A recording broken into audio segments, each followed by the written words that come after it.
పాడి పంటలు ఛానల్ వీక్షిస్తున్న రైతు సోదరులకు నా నమస్కారం. నా పేరు డాక్టర్ కేవి రమణమూర్తి.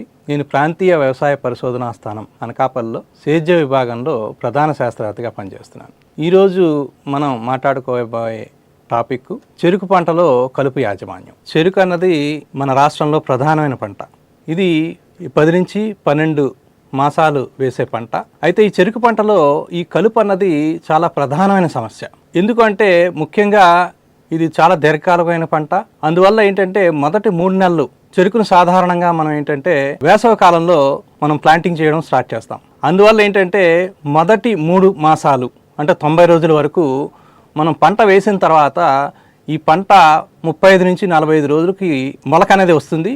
అయితే ఇది 80 నుంచి 90 సెంటీమీటర్ల వరుసల్లో కానీ, లేదు అంటే జంటచాళ్ళు అంటే 120 సెంటీమీటర్లు అంటే 4 అడుగులు కానీ, 150 సెంటీమీటర్లు అంటే 5 అడుగులు కానీ ఈ రకంగా వేయడం అన్నది సర్వసాధారణమైన విషయం. అందువల్ల ఏంటంటే మొదటిగా మొలక వచ్చిన తర్వాత ఈ బోధులన్నీ చాలా ఖాళీగా ఉండడం వల్ల ఈ కలుపు ఏపుగా పెరగడం, తద్వారా ఏంటంటే ఈ కలుపు సమస్య మనకు ఎక్కువగా ఉంటుంది. అదే కాకుండా మనం గమనించింది ఏంటంటే ముఖ్యంగా చెరుకు పంటలో వేసవి కాలంలో దగ్గరగా మనం తడులు పెట్టడం. ఈ దగ్గరగా మనం తడులు పెట్టడం వల్ల ఏమవుతుందంటే కలుపు అన్నది ఎక్కువగా ఏపుగా పెరగడం అన్నది స్టార్ట్ చేస్తుంది. అందువల్ల ఈ మొదటి 2 నుంచి 3 నెలలు అన్నది కలుపులో తీయడానికి చెరుకులో చాలా కీలకమైన సమయం, అంటే క్రిటికల్ పీరియడ్ అని మనం చెప్పుకోవచ్చు.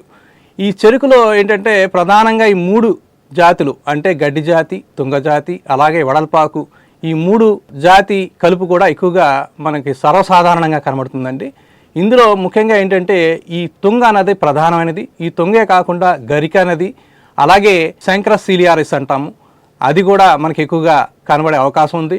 ఇదే కాకుండా మనకి ఈ బొంత ఊద, అలాగే ఫిల్లాంథస్ నూరిరి, అలాగే నక్షత్రగడ్డి, ఇలాంటివన్నీ కూడా ఎక్కువగా మనకి సర్వసాధారణంగా మన ప్రాంతాన్ని బట్టి కనిపిస్తూ ఉంటాయి. ఇదే కాకుండా నేల ఉసిరి అంటాము, ఫిల్లాంథస్ నూరిరి ఇది కానీ, అలాగే మనకి కన్వాల్లస్ ఆర్వెన్సిస్ అంటే ఫీల్డ్ బైండ్ వీడ్ అంటాం ఇది, అలాగే ట్రయాంతులా పోర్చులా కాస్టమ్ అంటాము, అలాగే అంబటి కాడ అంటాం దీన్ని, ఇది కూడా కనిపిస్తుంది ఎక్కువగా. అలాగే అమృత కాడ కొమ్మలైన బెంగానెన్సిస్ ఇది కూడా ఎక్కువగా కనిపించే అవకాశం ఉంది.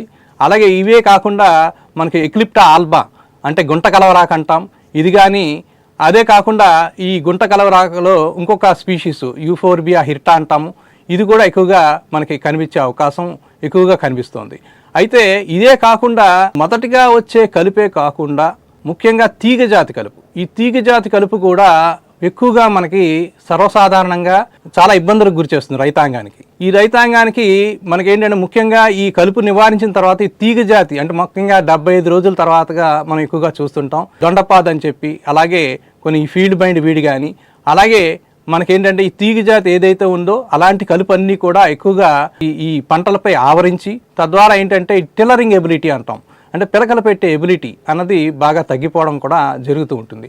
అందువల్ల ఏంటంటే ముఖ్యంగా మనం ఈ ఫస్ట్ 3 మంత్స్ మనం ఈ కలుపుని నియంత్రించాక తీగ జాతి కలుపు కూడా నియంత్రించడం అనేది అంతే ముఖ్యం.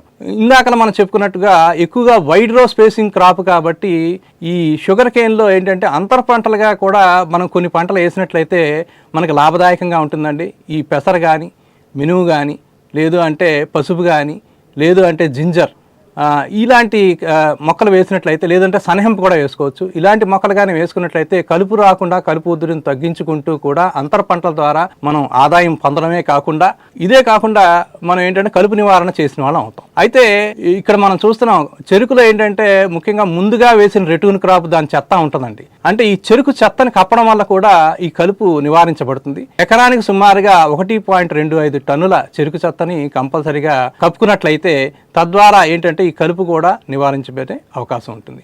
ఇదే కాకుండా అనాదిగా వస్తున్న ఆచారం ఏంటంటే ఈ గొర్రెలతో కానీ, గుంటకలతో కానీ, లేదంటే మన కంట్రీ ప్లవ్ అంటే కర్రనాగలు అంటాం, ఈ కర్రనాగలు కానీ, ఈ 3 కూడా ఉపయోగించి మొదటి 45 నుంచి 60 రోజుల్లోగా అంటే బాగా లేత దశలో ఏంటంటే కలుపుని వాటి మధ్య అంటే ఈ చాళ్ల మధ్య నడిపి తద్వారా కూడా కలుపుని పూర్తిగా నివారించే అవకాశం ఉంది. ఇది కాకుండా ఎక్కడైతే కూలీల కొరత లేదో అలాంటి చోట్ల ఏంటంటే కలుపు మనం చేత్తో కూలీలతో ఏర్పించే అవకాశం ఉంది. ముఖ్యంగా ఏంటంటే పంట వేసిన 30 రోజులకు ఒకసారి, 60 రోజులకు ఒకసారి, అలా 90 రోజులకు ఒకసారి ఈ రకంగా కానీ మనం చేసుకున్నట్లయితే మనకి ఇబ్బంది ఉండదు. ఇటీవల కాలంలో మనం చూస్తున్నాం ఏంటంటే ఇక్కడ పవర్ వీడర్స్ లేదంటే పవర్ టిల్లర్స్ ఈ రెండు కూడా ఇంట్రడ్యూస్ చేయబడ్డాయి. అయితే ఈ పవర్ టిల్లర్స్ కానీ పవర్ వీడర్స్ కానీ ఇది కూడా చాలా మధ్య మనం వైడ్ రో స్పేసింగ్ అంటే 150 సెంటీమీటర్లు అంటే 5 అడుగులు కానీ 6 అడుగులు కానీ కొంతమంది పెడుతున్నారు. అలాంటి చోట్ల ఈ పవర్ వీడర్స్ కానీ పవర్ టిల్లర్స్ కానీ మధ్యలో నడిపి తద్వారా కూడా మనం కలుపు నివారించాం. అయితే ఎక్కడైతే కలుపుని మనం మామూలుగా చేత్తో కానీ తీసామో అక్కడ పూర్తిగా మనం ఏంటంటే వేళతో సహా తీయాలి. ఎందుకంటే ఆ రకంగా తీయకపోతే మళ్ళీ తిరిగి మొలిచి ఇబ్బంది కలగజేసే అవకాశం ఉంది. అలాగే ఏంటంటే మనం గొప్పు చేసినప్పుడు ఏమవుతుందంటే సాయిల్లో ఉన్న ఏరియేషన్ క్రియేట్ అవుతుంది. ఈ ఏరియేషన్ క్రియేట్ అవ్వడం వల్ల కూడా మనకి టెల్లరింగ్ ఎబిలిటీ అంటే పిలకల పెట్టే ఎబిలిటీ అన్నది బాగా పెరగడం వల్ల కూడా తద్వారా కలుపుని బాగా ఇది అణచివేయబడి తర్వాత పంట బాగా వచ్చే అవకాశం ఉంది. ఇదే కాకుండా మనకి ఏంటంటే ముఖ్యంగా ఈ కలుపు నివారణ అన్నది మనం కొన్ని కెమికల్స్ ద్వారా కూడా కలుపు మందుల ద్వారా కూడా చేసుకోవచ్చు. ఎక్కడైతే కూలీల కొరత ఎక్కువగా ఉందో అలాంటి కూలీల కొరత ఎక్కువగా ఉన్నప్పుడు పంట వేసిన 3 రోజుల్లోగా అట్రజిన్ అనే కలుపు మందుని 2 కిలోలు 1 ఎకరానికి 200 లీటర్ల నీటిలో కలిపి వెనకకి నడుచుకుంటూ పిచికారీ చేసినట్లయితే కలుపు ఉధృతి బాగా తగ్గే అవకాశం ఉంది. ఈ అట్రజిన్ అనేది ఏంటంటే ముఖ్యంగా బ్రాడ్ లీవ్డ్ వీడ్స్ని బాగా అణిచివేస్తుంది. ఇదే కాకుండా మెట్రిబ్యూజిన్ అనే మందు కూడా ఉందండి. ఈ మెట్రిబ్యూజిన్ అనే మందు ఏంటంటే శంకర్ అనే పేరుతో దొరుకుతుంది. ఈ మెట్రిబ్యూజిన్ అనే మందు కూడా 600 గ్రాములు 200 లీటర్ల నీటిలో కలిపి ఇది కూడా పంట వేసిన 3 రోజుల్లోగా అంటే తేమ ఉన్నప్పుడు పిచికారీ చేసుకున్నట్లయితే కలుపు అన్నది ముఖ్యంగా ఏంటంటే ఈ గడ్డి జాతి కలుపు అలాగే ఈ బ్రాడ్ లీవ్డ్ వీడ్స్ రెండు కూడా పోయే అవకాశం ఉంది. అయితే ఇందాక మనం చెప్పుకున్నట్టు ఈ ఎట్రజిన్ కానీ లేదంటే మెట్రిబ్యూజిన్ కానీ ఏదో ఒక దాన్ని చేసి తిరిగి 60 రోజులకి మనం చేత్తో కానీ కలుపు తీసుకున్నట్లయితే దీన్ని ఇంటిగ్రేటెడ్ వీడ్ మేనేజ్మెంట్ అంటాం. ఈ రకంగా ఇంటిగ్రేటెడ్ వీడ్ మేనేజ్మెంట్ చేసుకోవడం ద్వారా కూడా చెరుకులో ముఖ్యంగా మొదటిగా వచ్చే కలుపుని నివారించి తద్వారా ఏంటంటే దిగుబడులు తగ్గకుండా చూసుకునే అవకాశం ఉంది. ఈ అవకాశం ఇచ్చిన పాడి పంటల ఛానల్ వారికి ప్రత్యేక ధన్యవాదాలు.